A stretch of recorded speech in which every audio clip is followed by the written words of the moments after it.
देख पुणी थे welcome to our channels public education unit जो 4 अच्छी तार क्वेश्चन आंसर डिस्कशन देख 2 mark question what is the meaning of public policy लोकनीति सरकारी निष्पत्ति यह जो हूँ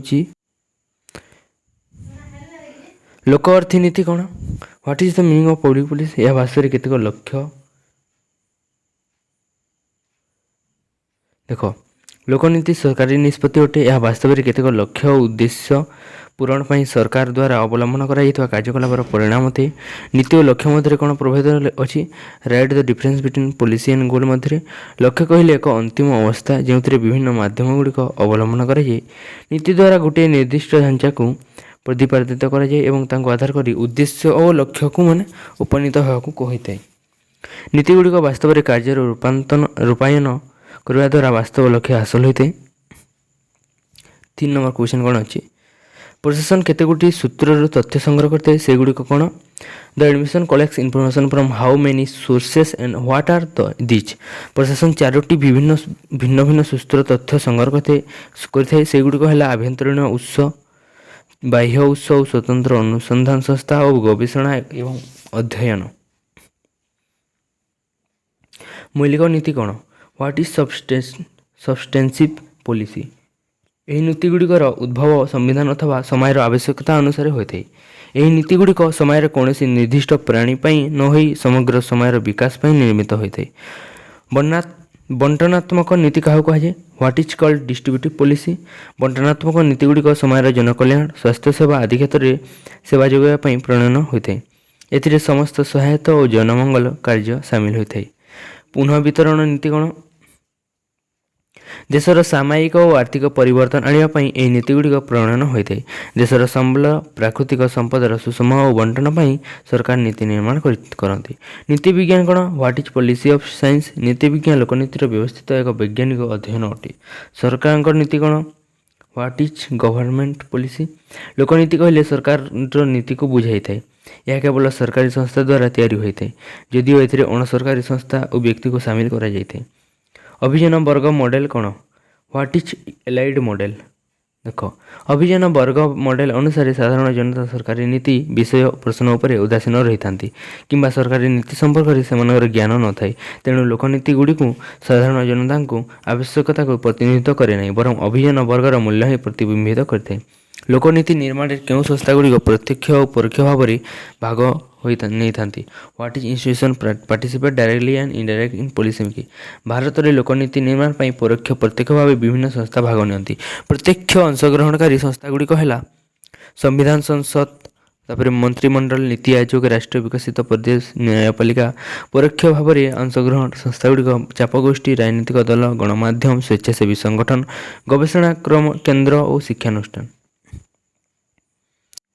तापर देखो नेक्स्ट लोकनीतिर कार्यकारिता क्या कहुए what is called policy implementation लोकनीतिर कार्यकारिता हूँ सरकार द्वारा ग्रहण कर निष्पत्ति को वास्तव रूपलेख प्रदान करवा निष्पत्ति ग्रहण लोक मान कल्याण मध्य जो व्यवधान रूपे जो पूरण हुए ताकू लोकनीति कार्यकारिता बोली कहुए लोकनीति रूपायन उपादान लेख write the elements of implementation of public policy लोकनीतिर वास्तव रूपायन पर अनेक उपादान आवश्यकता रही से गुड़िक है आर्थिक संबल मानव संबल दक्षता अभिज्ञता उपयुक्त संगठन समय विज्ञान कारीगरी कौशल इत्यादि लोकनीति मूल्यांकन कौन देख लोकनीतिर शेष स्तर होची एक वास्तव मूल्यांकन करवा गोटे घटनार परवर्ती कार्यक्रम को मूल्यांकन कहुए वास्तव जीवन प्रक्रिया लोकनीति कौन प्रभाव है ताकू बद करने को मूल्यांकन कहुए लोकनीतिर मूल्यांकन कार्यावली कौन what are the function of evaluation public policy यार लोकनीतिर कार्यकारिता जो चित्र प्रदान करते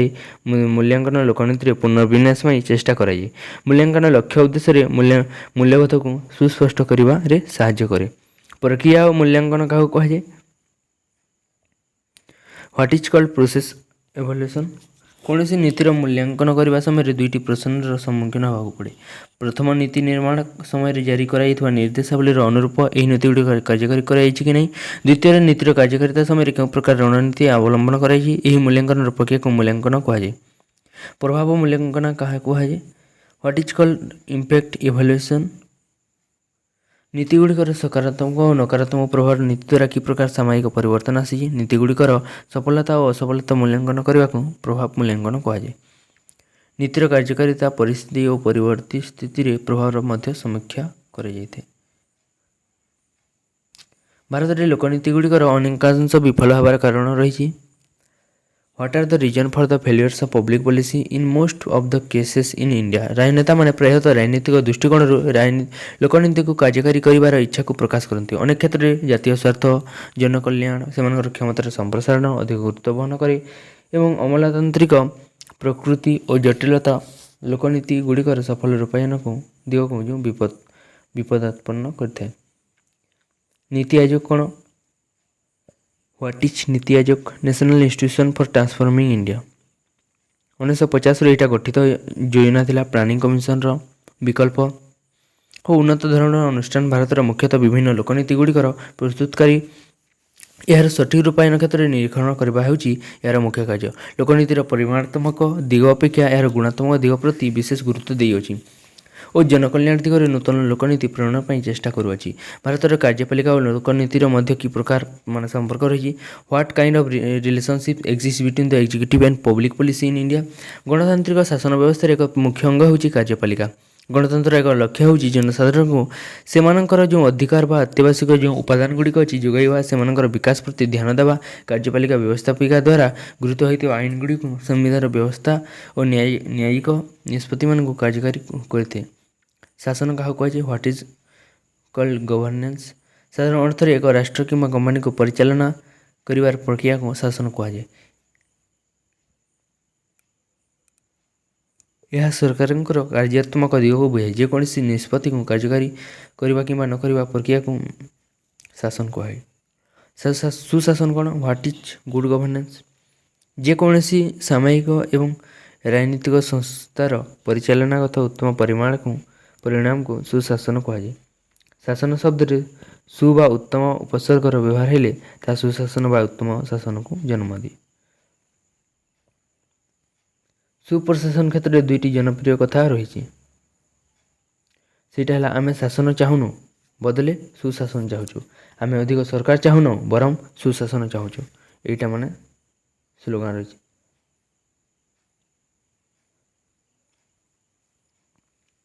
ସୁଶାସନର ଅର୍ଥ କ'ଣ? What is meaning of good governance? ଦେଖ, ସୁଶାସନର ଅର୍ଥ ହେଉଛି ଜନସାଧାରଣଙ୍କୁ ଖୁସି, ଆତ୍ମନିର୍ଭରଶୀଳ ଉନ୍ନତି କରିବା ପାଇଁ ବ୍ୟବହାରର କ୍ଷମତା। ଉକ୍ତ ଶାସନଟି କିଛିଟା ମୂଲ୍ୟବୋଧ ଉପରେ ପର୍ଯ୍ୟବେସିତ ହୋଇ ନିଜର ଗୁଣାତ୍ମକ ଓ ଦକ୍ଷତାର ସମାଜ ଓ ବସବାସ କରୁଥିବା ଜନତାମାନଙ୍କର ସାମୟିକ ଅର୍ଥନୈତିକ ବିକାଶ ସାଧନା କରେ। ସୁଶାସନକୁ କୁଶାସନ କାହିଁକି ବିରୋଧୀ? ଦେଖ, କାହିଁକି ନା ବିରୋଧୀ। Why good governance is opposite in misgovernance. କୁଶାସନର ମୁଖ୍ୟତଃ ବିଶେଷତ୍ୱ ହେଉଛି ଅନିୟମିତ ପ୍ରଶାସନ, ଅପଚୟ, ଦୁର୍ନୀତି, ନାଗରିକମାନଙ୍କଠାରୁ ଦୂରେଇ ଯିବା। ତାପରେ ଦୃଢ଼ ଭାବରେ କ'ଣ? ଆଇନ କାନୁନର ବ୍ୟାଖ୍ୟା, କର୍ମଚାରୀମାନଙ୍କ ନାଗରିକଙ୍କ ପ୍ରତି ଅଣଦେଖା ଚିନ୍ତାଧାରା, ଜନସାଧାରଣଙ୍କ ବିକାଶ ନିମନ୍ତେ ଗୁରୁତ୍ୱ ନ ଦେବା। ଅଦକ୍ଷ ପ୍ରଶାସନ ହେତୁ କୁଶାସନ ବିରୋଧ କରିଥାଏ। ନାଗରିକମାନଙ୍କ ପ୍ରତି ସୁଶାସନର କାର୍ଯ୍ୟ ଅଟେ। କ'ଣ କାର୍ଯ୍ୟ ଅଟେ?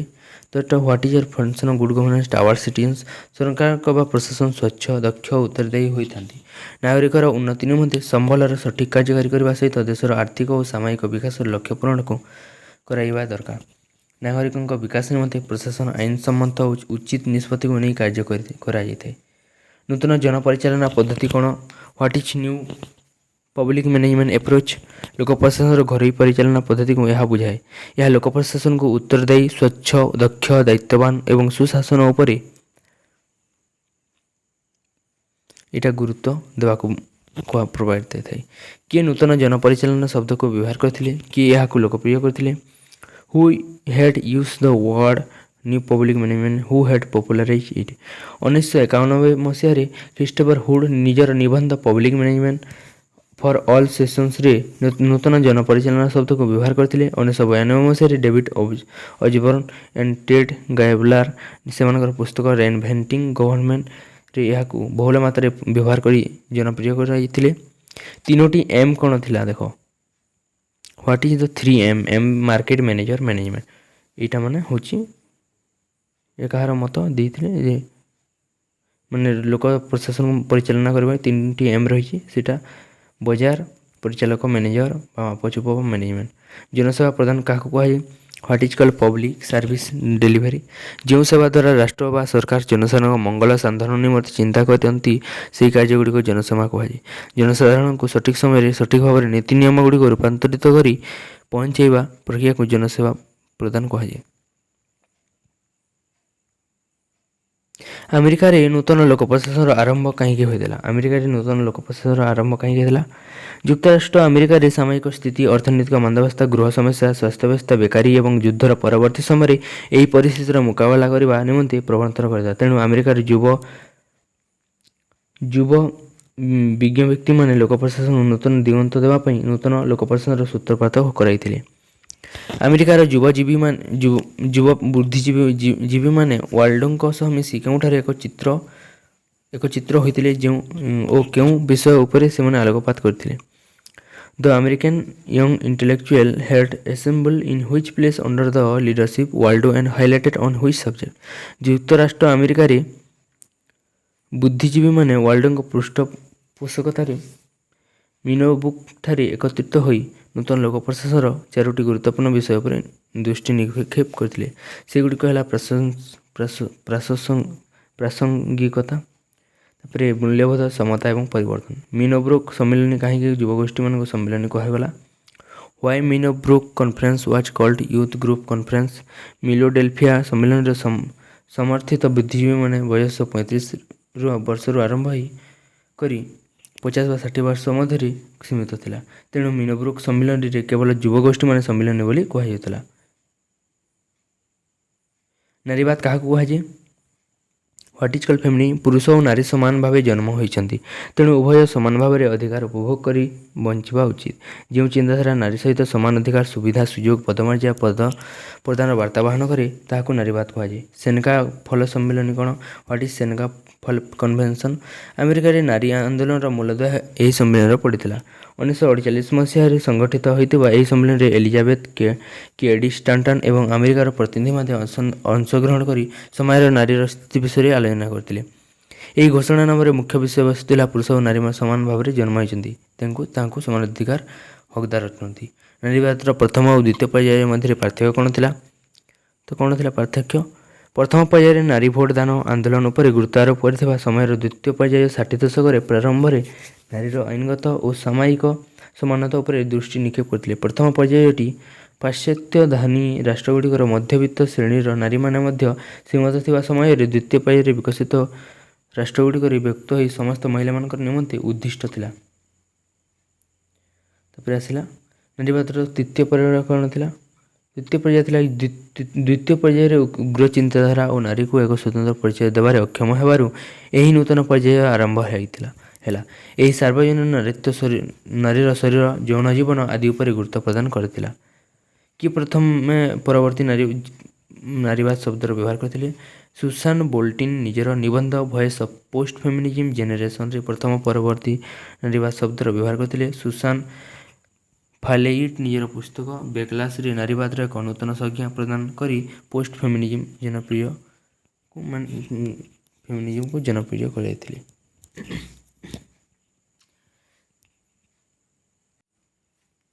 ତାପରେ ଦେଖ ନେକ୍ସଟ ହେଲା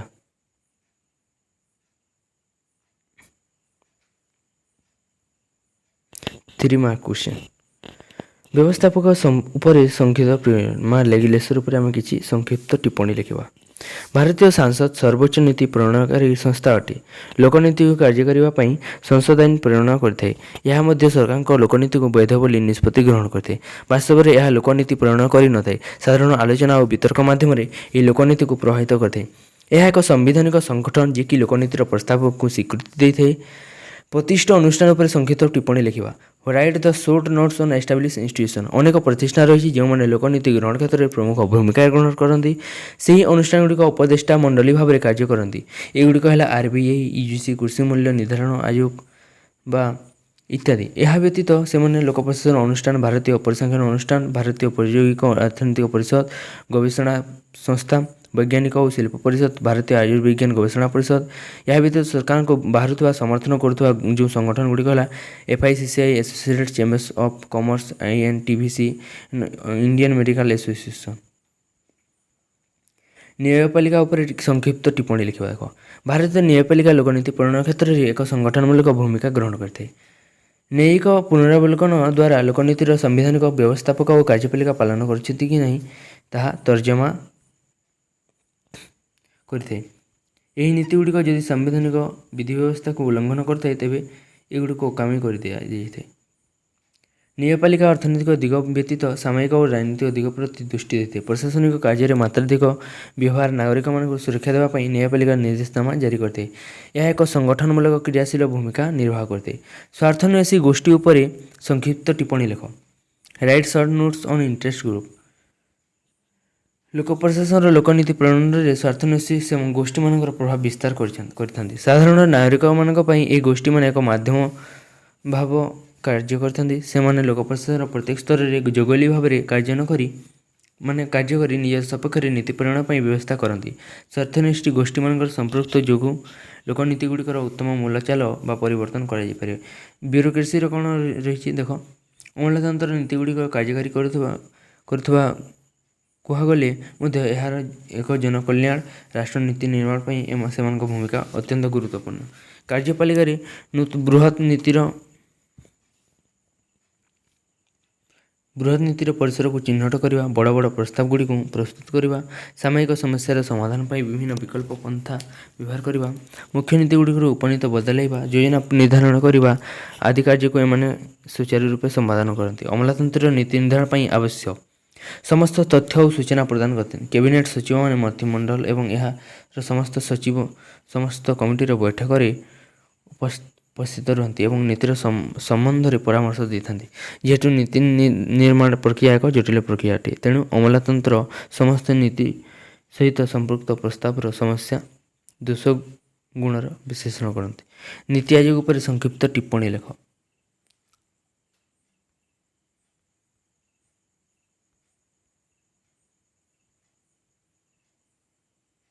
ଦେଖ, ଯୋଜନା ବିନା ଦେଶର ସାମୟିକ ଓ ଅର୍ଥନୈତିକ ଲକ୍ଷ୍ୟ ପୂରଣ ହୋଇପାରିବ ନାହିଁ।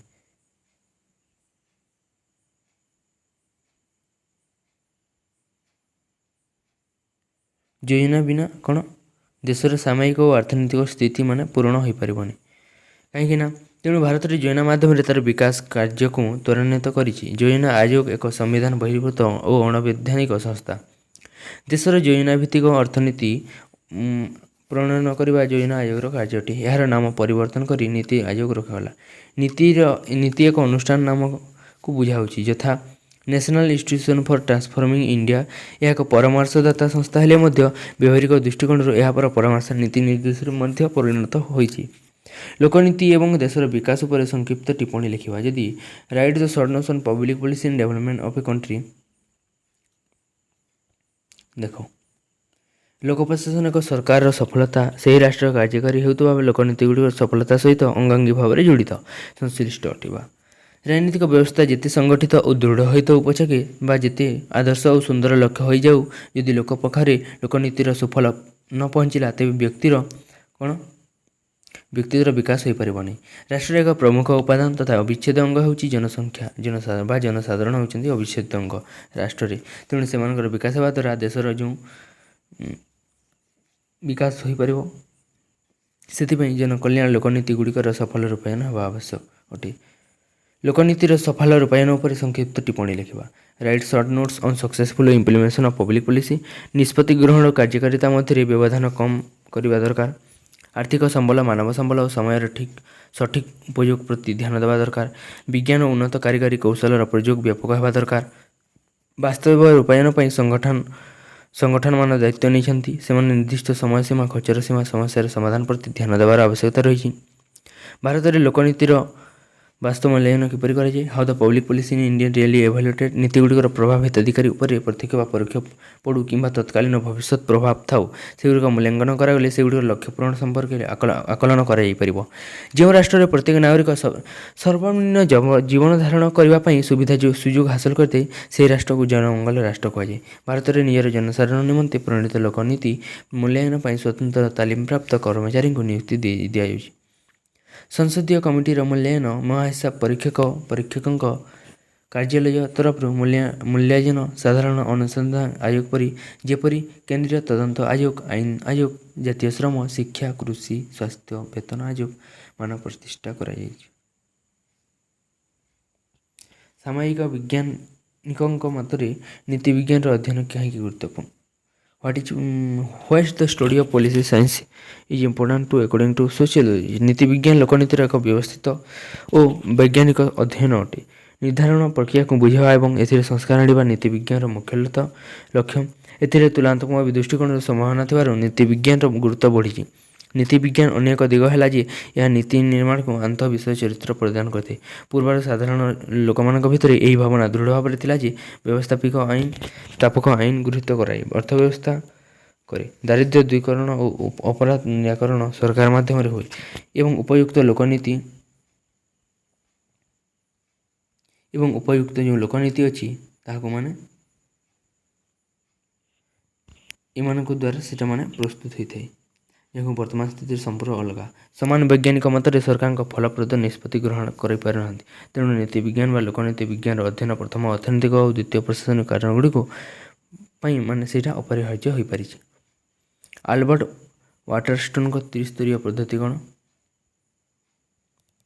ବିଭିନ୍ନ ଲୋକନୀତି ଓ ଯୋଜନାଗୁଡ଼ିକର ବାସ୍ତବ ରୂପାୟନ ପାଇଁ ଅନେକ କୌଶଳର ଆବଶ୍ୟକତା ରହିଛି ବୋଲି ହୃଦୟଙ୍ଗମ କର୍ମୀ ଆଲବର୍ଟ ୱାଟରଷ୍ଟୋନ୍ ଏକ ତ୍ରିସ୍ତରୀୟ ପଦ୍ଧତି ଉଲ୍ଲେଖ କରିଛନ୍ତି। ଏହି ସୁସ୍ଥ ପରିବେଶ ସୃଷ୍ଟି କରିବା, ବିଭିନ୍ନ ସମସ୍ୟାର ସଠିକ୍ ସଂଯୋଜନ ଓ ସମାଧାନର ବିକଳ୍ପ ବ୍ୟବସ୍ଥା କରିବା ଏବଂ ରୂପାୟନ ଅଗ୍ରଗତି ପ୍ରତି ନିର୍ଦ୍ଦିଷ୍ଟ ବ୍ୟବଧାନର ମୂଲ୍ୟାୟନ ଚାଲୁ ରଖିବା।